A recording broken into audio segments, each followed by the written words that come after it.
Welcome to the Real News Network. I'm Paul Jay. Nigeria is in a state of semi-chaos. And the question I have, and I think most people following this story have, is how did Nigeria get to a point where such events can take place? Now joining us to help give some historical context to all of this, he's now in Ghana, but normally he's in Nigeria, is Nnimmo Bassey. He's a Nigerian architect, environmentalist, an author, a poet. He chaired the Friends of the Earth International from 2008 through 2012. He was executive director of environmental rights action for 2 decades, and he now is the director of the Mother Earth Foundation. Thanks very much for joining us. A pleasure, Paul. So can you just give us quickly what's happening now on the ground in Nigeria, and a little bit about who the Boko Haram is and what they represent? As you said, Nigeria is undergoing very difficult times at the moment. But this had been building up over time. Usually in the past, we had incidents of clashes over religious differences between the Muslims and Christians in the northern part of the country. But these were on and off incidents. But what we're seeing now is a sustained aggression by a diversity of groups who are generally grouped under the label Boko Haram. Boko Haram does not appear to be one single organization that has a command structure as such, but an amalgam of groups who share perhaps a philosophy of just wreaking destruction in the nation. Nigeria gained political independence in 1960, but the structure was not perfect. And just as the nation was getting its acts together, 6 years into independence, the military struck. And a few years, the year after the military struck, Nigeria faced a civil war that emanated, from a number of reasons. And then when the civil war ended in 1970, Nigeria went into wealth from oil revenue, crude oil revenue. And at that time, the military head of state said Nigeria had the problem of how to spend money, not how to make money. So that kind of set out the philosophy. Before you get into the oil politics, which I know is such a big story, from after independence, 1960s and so on, it's at the height of the Cold War, and much of African politics, as I understand it, it was shaped by the Cold War. What was the role of U.S. policy in the development of the military dictatorship in Nigeria? Now, we had military rule in Nigeria from 1966, and this went on for about 3 decades, with just a little space of time that they left in 1979 and came back in 1983. And all through this time, the U.S. has occasionally made a few noises against military dictatorship, but generally, I believe the U.S. was not really obviously against the governments in power. And of course, Nigeria was a very strong frontline state against apartheid in South Africa. At the time when the U.S. was ambivalent, the United States was ambivalent about what was going on in South Africa. So it wasn't really a very smooth relationship all through this time. But the military were not politicians generally, and they were just young men who grabbed power for whatever purpose, and they helped to run the country down to the ground. And so what we're seeing now manifesting in the country now is a result of several years of misrule, both by politicians and by the military. And right now I've been in meetings where the past military rulers go to great pains to explain that they could not be to blame because they always work with politicians. And of course, when they work with local politicians, they also work with politicians from the US, from Europe, and from elsewhere. But we had a situation where wealth has been concentrated in a few hands across the nation. If you look at statistics, right now, the Nigerian economy is said to be, the GDP, gross domestic product, is said to be growing at the rate of more than 6% per year. And just a couple of weeks ago, the government announced by recalculating the gross domestic product, Nigeria is now the biggest economy in Africa, bigger than South African economy. But at the same time, what has not been told to the world, what is not being announced clearly, is that poverty is increasing rapidly also. So you have a situation where 70% of the population live in poverty, and then wealth is concentrated in a few hands. And in the northern part of the country, this disparity is much more sharper because of years of neglect, especially in educational sector.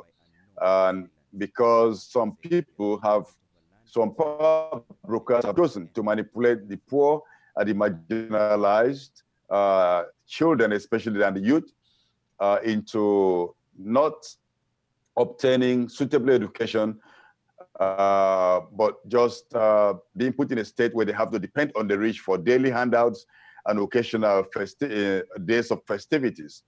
And so you find in the northern part of the country very deep and desperate poverty, besides incredible wealth of a few people.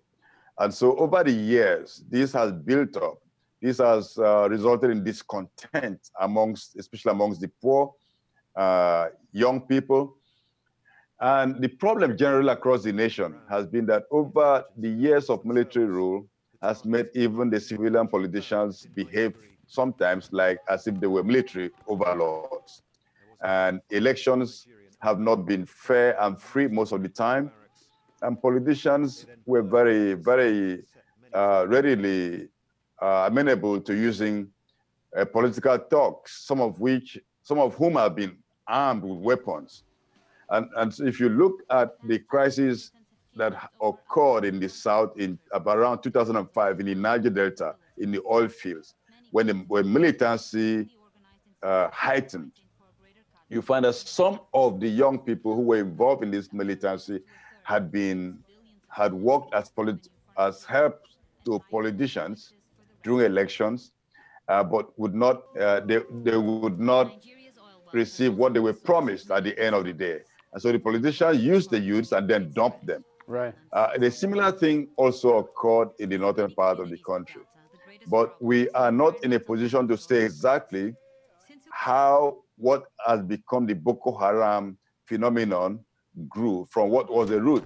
What is known is that the amalgam of groups generally operating under this name or under this nomenclature believe that anything Western must be rejected, especially Western education.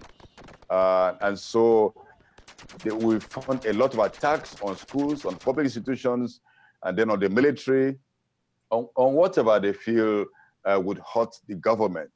But what has become very reprehensible is that over the past few months, these insurgents, as they are labeled these days, have concentrated on killing defenseless children, some in their sleep, in their hostels, in secondary school hostels. They've recently, 3 weeks ago, they abducted over 200 girls from a hostel in a school at Chibok in northeastern Nigeria. In Abuja, about 2 weeks ago, they set up explosions in a very densely packed motor park, public transportation hub on the outskirts of Abuja, killing innocent workers and children who were either on the way to school or to their offices. How much has the interests of big Western oil companies shaped the politics of Nigeria? I mean, you're talking about a handful of very, very wealthy, and in the north, tremendous poverty, where all these events are taking place. But in terms of over the last decades, how much has Nigerian politics been shaped either by Western American oil companies and even directly with U.S. CIA and such involvement? Well, let me speak about how the Nigerian economy and politics has been shaped by multinational corporations. They've been very key in shaping the way politics has developed in the country and how the economy has gone. We are running an economy that is based on basically on oil rents, collection of royalties and rents from oil production by transnational oil corporations. They have overbearing influence on the political development of the country and on the economy. In fact, the national budget of Nigeria is always the debate about the budget, especially the one that is currently just being passed by the National Assembly, has been about what should be the benchmark of the price of crude oil. And so crude oil has been a determinant factor right from the early 1970s when oil revenue became the major source of foreign exchange earning for the country. And so right now, the oil companies operate above the law because the government would not do anything whatsoever to offend them or to make them lose their profit. And so they break the law with absolute impunity. For example, from 1984, gas flaring has been illegal. The burning of gas associated with crude oil extraction has been illegal in Nigeria.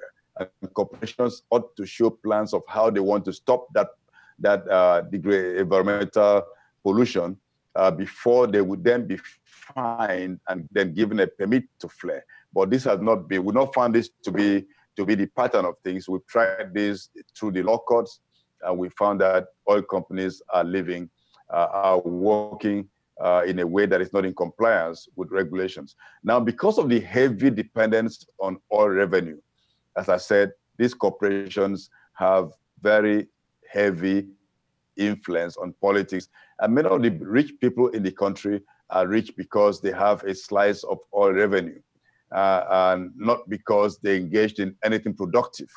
And so we run a kind of voodoo economy, something that is more or less maybe beginning to change now because there are other sectors of the economy that are contributing to progress and that is getting a bit more productive than before. But as I said this, the influence of the International Monetary Fund and the World Bank has also been very significant in dislocating the pattern of growth of the Nigerian economy and African economy generally that was visible in the early 70s to the early 1980s. And that, of course, happened through the introduction of structural adjustment programs that open up the economy for dumping of products from the north, from the global north, from North America, from Europe, from Japan, Australia, and then also killing local production, local industries, killing local agriculture, and keep making the countries kind of dependent on. Sometimes some countries get almost totally dependent on foreign aid and stuff like that. So we've seen a situation where the negative influence of multinational corporation has played a very, very big role in keeping our nation from being on the right path of progress. Okay, Nnimmo, we're going to come back. I hope to talk to you again soon. This is just the beginning. This is obviously a very complicated story. Thanks very much for joining us. Thank you very much. And thank you for joining us on the Real News Network.